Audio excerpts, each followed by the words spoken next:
Assalamualaikum warahmatullahi wabarakatuh. Perkenalkan, nama saya Wiji Susilowati dari SMA Negeri 2 Skanto. Pada kesempatan kali ini saya ingin menjelaskan bab 1 materi pengukuran, dan diharapkan siswa setelah mempelajari materi ini dapat yang pertama adalah menerapkan prinsip-prinsip pengukuran besaran fisis, ketepatan, ketelitian, dan angka penting, serta notasi ilmiah dengan benar. Yang kedua, dapat menyajikan hasil pengukuran besaran fisis berikut ketelitiannya dan menggunakan peralatan dan teknik yang tepat serta mengikuti kaidah angka penting untuk suatu penyelidikan ilmiah dengan benar. Nah, apabila diperlihatkan gambar gajah seperti ini, apa yang bisa dideskripsikan terhadap objek tersebut? Pasti akan kesulitan, kan? Bisa menggunakan deskripsi kualitatif, misalnya emosinya yang labil, kulitnya yang kasar, warnanya coklat, dan sebagainya. Atau bisa juga gadingnya panjang, lebih tinggi daripada orang, tenaganya kuat. Nah, namun untuk deskripsi kuantitatif bisa kita gunakan parameter sebagai berikut. Misalnya, lebar 1 meter, suhu badannya 35 derajat Celcius, kecepatan larinya 10 meter per sekon, kemudian tingginya 2,5 meter, masanya 4 ton, panjangnya 5 meter. Nah, itu merupakan salah satu besaran fisis yang akan kita pelajari pada fisika, terutama materi besaran. Nah, pada konsep pengukuran ini ada peta konsepnya. Yang pertama adalah pengukuran itu mengandung besaran yang terdiri dari besaran pokok dan besaran turunan. Jadi berdasarkan satuan itu dibedakan menjadi 2. Besaran pokok itu meliputi panjang, waktu, kuat arus, intensitas cahaya, massa, temperatur, dan jumlah mol. Sementara untuk besaran turunan itu besarannya diturunkan dari besaran pokok. Salah satunya contohnya adalah luas, volume, massa jenis, kecepatan, gaya, dan sebagainya. Nah, untuk pengukuran sendiri ada pengukuran tunggal dan ada pengukuran yang berulang. Pengukuran berulang itu menghasilkan nilai rata-rata dan simpangan baku. Namun pada pengukuran tunggal memerlukan beberapa aspek. Yang pertama adalah akurasi, kemudian yang kedua presisi, sensitivitas, kalibrasi. Nah, ini ada tambahan saja bahwa sisi metrik yang kita biasa digunakan dalam pelajaran fisika, salah satunya adalah desi, itu 10⁻⁻1, senti, 10⁻⁻2, mili, 10⁻⁻3, dan seterusnya. Dan awalan-awalan ini akan mengikuti besaran fisika yang akan kita pelajari. Misalnya bisa dalam meter, bisa dalam gram, satuan massa, satuan panjang, satuan waktu, dan satuan besaran lainnya. Khusus untuk pengukuran ini akan ada beberapa yang kita pelajari, yaitu untuk pengukuran panjang misalnya mistar, ada jangka sorong, dan mikrometer skrup. Untuk ketelitiannya, panjang penggaris itu sebesar 0,05 cm atau setengah kali dari skala terkecilnya. Skala terkecil dari mistar atau penggaris adalah 0,1 cm. Kemudian untuk jangka sorong, karena skala terkecilnya jangka sorong adalah 0,01 cm, maka ketidakpastian atau tingkat ketelitiannya sebesar 0,005 cm. Sedangkan pada mikrometer skrup memiliki ketelitian sebesar 0,0005 cm, karena untuk skala terkecil dari mikrometer skrup adalah 0,01 mm. Nah, untuk aspek-aspek pengukuran yang sudah saya sebutkan tadi adalah ada ketelitian, ada kalibrasi, ketepatan, dan kepekaan atau sensitivitas. Cara mengukur untuk penggaris atau mistar bisa kalian gunakan seperti pada keseharian kalian, jadi mengukurnya tidak ada kesulitan. Kemudian namun pada skala terkecil untuk jangka sorong dan mikrometer nanti tentunya akan berbeda dengan mistar. Jadi hasil pengukuran itu selalu dari skala utama ditambahkan dengan skala nonius. Jadi SN ini adalah skala nonius. Kemudian untuk contoh yang pada gambar berikut ini, gambar penggaris. Jadi ada benda panjangnya, kita lihat bahwa di sini ini kan 2,1, 2,2, 2,3, 2,4, 2,5. Berarti di sini skala utamanya adalah 2, sementara noniusnya di sini tambah 5 ini 0,5 jadi 2,5. Atau langsung dibaca saja, kalau untuk mistar pasti lebih mudah. Kemudian untuk jangka sorong itu ada beberapa bagian yang perlu diperhatikan, yaitu ada rahang luar, ada rahang dalam, ada pengunci atau bautnya, kemudian ada skala nonius dan skala utama, dan ada tangkai ukur kedalaman. Jadi kalau untuk mengukur kedalaman gelas, mengukur kedalaman cara-cara dalam cincin, misalnya bisa menggunakan tangkai ukur yang ada di dalam ini. Nah, bagaimana cara mengukur menggunakan cara jangka sorong? Jangka sorong skala terkecilnya 0,01 cm. Jadi kita perlu memperhatikan hanya pada skala utama dan skala noniusnya. Nah, skala utama di sini bisa dilihat letak 0. Perhatikan ya, di sini bahwa letak 0 itu berada di 3,1. Jadi cara menghitungnya itu sama seperti kita menggunakan penggaris. Namun perbedaannya pada jangka sorong di sini harus ada skala nonius yang ditambahkan yang nilainya itu dikalikan dengan skala terkecilnya dari jangka sorong. Misalnya untuk skala utamanya 3,1 ya. Nah, untuk skala noniusnya di sini kita lihat bahwa garis yang berimpit dengan skala utama itu ada di angka 3. Jadi dikalikan dengan skala terkecilnya, yaitu 3 kali 0,01 cm. Jadi untuk besar skala noniusnya sebesar 0,03 cm. Sehingga hasil pengukurannya dijumlahkan jadi 3,13 cm. Jadi inilah hasil pengukuran dari sebuah jangka sorong pada gambar berikut. Nah, untuk mikrometer skrup juga ada bagian-bagiannya ya. Bagian-bagiannya yang itu yang seperti pada jangka sorong tadi hampir sama, ada terbuka dan tertutup. Di sini ada putar dan tetapnya ya. Kemudian ada penguncinya sama. Kemudian di sini ada pemutar silindernya.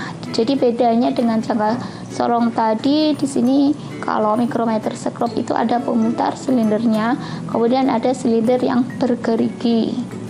Nah, di sini ada angka-angkanya.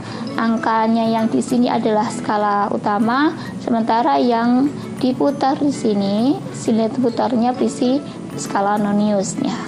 Nah, untuk contoh pengukuran menggunakan mikrometer skrup sama seperti pada pengukuran yang lainnya.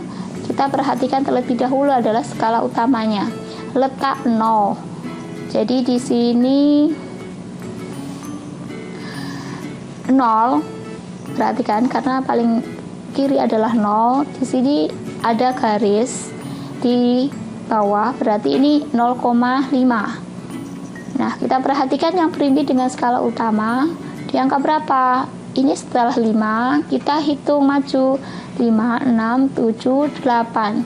Kemudian kita kalikan dengan skala terkecilnya dari mikrometer skrup, yaitu dari 8 kita kalikan 0,01 mm. Jadi skala untuk mikrometer adalah milimeter. Jadi nanti hasil pengukurannya persatuan milimeter.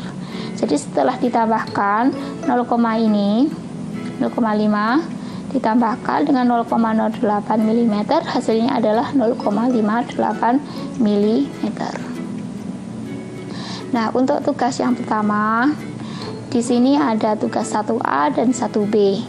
Nanti tidak semuanya dikerjakan, jadi kalian bisa memilih salah satu dari setiap tugas di bab ini. Jadi mau bab 1A-nya itu apakah 1A atau 1B? Ya, nanti dikerjakan di lembar kerja. Nanti ada panduan cara pengerjaannya untuk dikirimkan ke kantong tugas. Yang kedua adalah materi angka penting. Angka penting ada aturannya. Yang pertama, semua angka yang bukan 0 adalah angka penting. Dan angka 0 yang terletak di antara angka 0 yang terletak di antara dua angka bukan 0 adalah angka penting. Jadi yang angka 0 yang terletak di antara dua angka penting adalah angka penting, karena yang bukan 0 adalah angka penting. Jadi kalau angka 0 itu berada di antara dua angka yang penting, berarti termasuk angka penting. Yang ketiga adalah angka 0 terletak di sebelah kanan tanda desimal dan mengikuti angka bukan 0 adalah angka penting. Jadi misalnya 1,10 berarti 0 di belakang angka desimal adalah angka penting. Yang keempat adalah angka 0 yang terletak di sebelah kiri angka bukan 0, baik di sebelah kiri maupun di sebelah kanan koma desimal adalah bukan angka penting. Jadi 0,00001, maka 0 yang di depan itu adalah bukan angka penting. Yang kelima adalah penulisan angka penting dengan notasi garis bawah berakhir pada angka yang diberi garis bawah dan angka selanjutnya adalah bukan angka penting. Berikut adalah contohnya. Misalnya sebuah buku tebalnya 1,24 cm, atau kalau dibulatkan dikonversikan menjadi meter, maka 0,0124 meter. Nah, 0,0124 meter kalau dijadikan bilangan berpangkat, maka menjadi 1,24 kali 10 pangkat min 2 meter.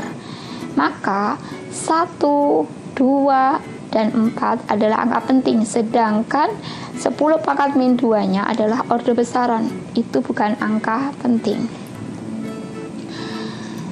Nah, selain penulisan notasi angka penting secara ilmiah, maka di sini sering memudahkan dilakukan pembulatan. Ada 3 aturan pembulatan desimal. Yang pertama, angka kurang dari 5 dibulatkan ke bawah. Jadi misalnya 1,234, 4 di belakang 3, maka dibulatkan cukup menuliskan 1,23 cm saja. Jadi 4-nya bisa dihilangkan karena garis yang di bawah ini adalah angka terakhir. Jadi kalau mau dibulatkan 3-nya, maka karena di belakang 3, 4, maka cukup dituliskan 1,23 cm. Angka lebih dari 5 dibulatkan ke atas, misalnya 12,3458. Nah, angka 5 ini di belakangnya ada 8, maka 8 ini melebur ke depan menjadi 6. Jadi 12,346 gram. Angka 5 dapat dibulatkan ke bawah maupun ke atas sesuai dengan perjanjian. Contohnya 12,345 cm dituliskan cukup 12,34 cm. Kalau perjanjiannya ini cukup 2 angka di belakang koma saja. Tapi jika 0,275 gram, karena di belakang 7 itu angka 5, maka angka 5 ini bisa dibulatkan menjadi penambah angka yang di depan. Jadi 7 bisa berubah menjadi 8 karena adanya pembulatan angka 5 di belakang 7. Karena yang di garis bawah di sini menginginkan bahwa cukup 2 angka di belakang koma saja. Jadi ditulis 0,28 gram. Angka penting juga menggunakan operasi angka penting seperti penjumlahan, pengurangan, perkalian, dan pembagian. Nah, di sini ada angka 9 yang dilakukan. Jadi garis bawah di sini dilakukan. Kemudian 1,2 atau taksiran ya. Angka 2 yang dilakukan. Nah, kalau dijumlahkan maka dari 35,7697 dan 9-nya dilakukan ya, disesuaikan dengan yang atas. Maka sesuai aturan pembulatan maka dituliskan 35,8. Jadi hanya 1 angka di belakang koma saja yang diinginkan. Jadi penulisan sesuai dengan aturan pembulatan. Kemudian ada pengurangan. Jika dikurangkan, pengurangannya seperti pengurangan biasa. Namun untuk angka taksiran atau angka yang dilakukan itu mengikuti dari yang lurus koma ya. Jadi yang koma diluruskan, kemudian taksirannya mengikuti yang di bawah hasil pengurangannya. Nah, karena di sini 3 ya, belakang 3 itu 6, maka dibulatkan sesuai dengan aturan pembulatan, maka menjadi 33,4. Untuk contoh perkalian. Nah, kalau untuk contoh perkalian di sini 12,345 terdapat 5 angka penting. Sedangkan 0,120 terdapat 3 angka penting. Jadi di sini beberapa aturan angka penting yang sudah kita bahas sebelumnya itu bahwa yang di depan angka desimal itu bukan angka penting, namun angka 0 yang terletak di belakang angka desimal termasuk angka penting. Nah, di sini dari 3 dan 5 angka penting yang paling sedikit berapa? Yaitu 3 angka penting. Maka hasilnya diharapkan hanya mengandung unsur 3 angka penting saja. Maka dari hasil ini dibulatkan menjadi 1,48 saja karena di belakang 8 ada angka 1. Jadi tidak melebur ke depan angka 8-nya ya. Nah, untuk pembagian setelah dibagi didapat hasil 10,195. Di sini ya, di 12,234 ini ada 5 angka penting. Karena tidak ada 0 berarti otomatis sini semuanya 5 angka penting. Kemudian yang 1,200 di sini terdapat 4 angka penting. Jadi 4 dan 5 itu lebih paling sedikit adalah 4.